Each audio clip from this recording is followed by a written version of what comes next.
Assalamualaikum warahmatullahi wabarakatuh. Alhamdulillahirabbil alamin wa bihi nasta'inu ala umuri dunya waddin.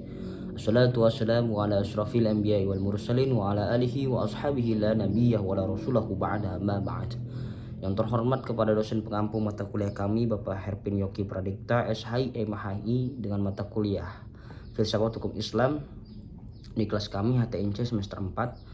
Baik, izinkan memperkenalkan diri. Nama saya Muhammad Fajri Maulana, NPM 202102201. Saya dari Prodi Hukum Tata Negara kelas HTNC semester 4. Dengan ini saya akan membacakan PPT yang telah sebagai tugas kami, tugas pertemuan ke-12, yakni PPT tentang bangunan hukum Islam di Indonesia dengan mata kuliah Filsafat Hukum Islam. Baiklah, definite law dan made law sebagai teori hukum. Hukum Islam dikategorikan sebagai divine law karena aturan-aturan yang di dalamnya dibuat langsung oleh Tuhan untuk mengatur kehidupan manusia di dunia. Bila kita perhatikan pengertian di atas, betul-betul menempatkan hukum Islam sebagai entitas yang murni bersifat top down dan melepaskan aspek-aspek histori sosiologisnya. Sebagaimana yang dapat kita pahami pula dari kutipan di bawah ini, konsep hukum menurut usul fikih pada dasarnya terletak di atas pandangannya bahwa hukum itu bersifat keagamaan. Sejak periode paling awal sejarah Islam, hukum telah dipandang sebagai keluar dan merupakan bagian dari syariah. Adapun syariah sebagaimana telah dijelaskan adalah pola tingkah laku manusia yang diatur oleh Allah Subhanahu wa taala. Konsep hukum seperti itu sejalan dengan pandangan bahwa hukum itu harus bersumber langsung atau tidak langsung dari wahyu Tuhan, yaitu Al-Qur'an, dan penjelasannya dari Nabi Muhammad SAW disebut dengan sunnah. Bila kutipan di atas dikaitkan dengan politik, maka itulah yang disebut dengan demokrasi negara Islam. Sifat demokrasi negara Islam menunjukkan kepercayaan terhadap supremasi hukum suci yang menjadi hukum otoritas pemerintahan. Peraturan suci seperti secara inherent memiliki karakter supranatural dan yang luar biasa, supernatural and extraordinary karakter. Ikatan-ikatan penyatuan antara agama dan negara. Supremasi hukum suci berasal dari kehendak Tuhan secara bersama-sama menegaskan kembali kewajiban setiap hamba yang untuk taat kepada Allah Subhanahu wa taala. Menurut Kalduri, warga negara Islam adalah hamba Allah dan hukum-hukum yang adalah hukum suci karena ia berasal dari Allah Subhanahu wa taala.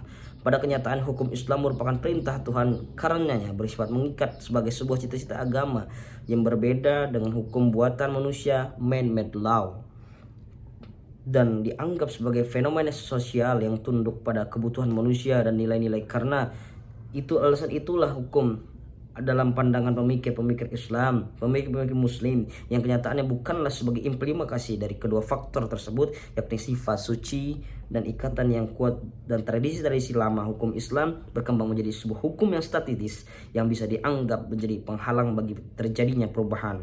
Perkembangan hukum Islam di Indonesia. Pada bagian ini kita akan mendiskusikan relevansi estimasi hukum Islam Indonesia dengan pembangunan hukum Islam Indonesia dengan pembangunan nasional. Dan kemudian namun sebelum kita lebih jauh membahas persoalan tersebut, terlebih dahulu sebaiknya mengetahui apa yang dimaksud dengan hukum nasional.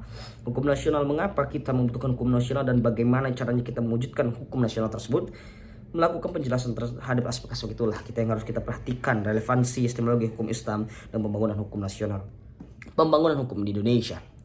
Dalam rangka membangun sistem hukum nasional, pemerintahan menerapkan kebijaksanaan untuk memanfaatkan 3 sistem eksis, yaitu yang pertama adalah living law di Indonesia, yaitu sistem hukum adat Islam Barat Belanda sebagai bahan bakunya. Ketiga, sistem hukum yang berkontribusi dalam pembangunan hukum nasional.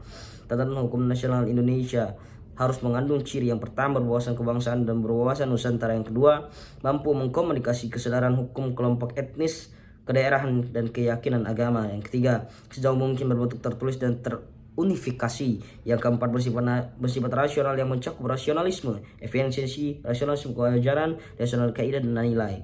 Relevansi terhadap perkembangan aspirasi dan ekspektasi masyarakat. Perkembangan hukum Islam Indonesia, sarana dan prasarana. Dan kemudian berdasarkan penjelasan di atas, tampak sekali dalam hal menetapkan kebijakan hukum di Indonesia, pemerintah telah mewajibkan hukum Islam sebagai bagian dari hukum nasional. Dan kemudian kondisi seperti ini tidak semata-mata terjadi di Indonesia, terjadi Tapi terjadi pula di negara-negara berpenduduk muslim, baik yang memiliki konstitusi Islam maupun yang memilikinya sebagai sebuah sistem hukum atau bagian yang tertulis sistem hukum yang mempunyai teks tertulis dalam bidang-bidang yang dicakupkan, memiliki lembaga peradilan sesuai dengan tingkat-tingkat yang diperlukan, mempunyai alat penegak hukum untuk menjalankannya. Baik, terima kasih atas partisipasinya dan terima kasih yang sudah menonton. Jangan lupa like, subscribe ya, dan kemudian share video ini sebanyak-banyaknya.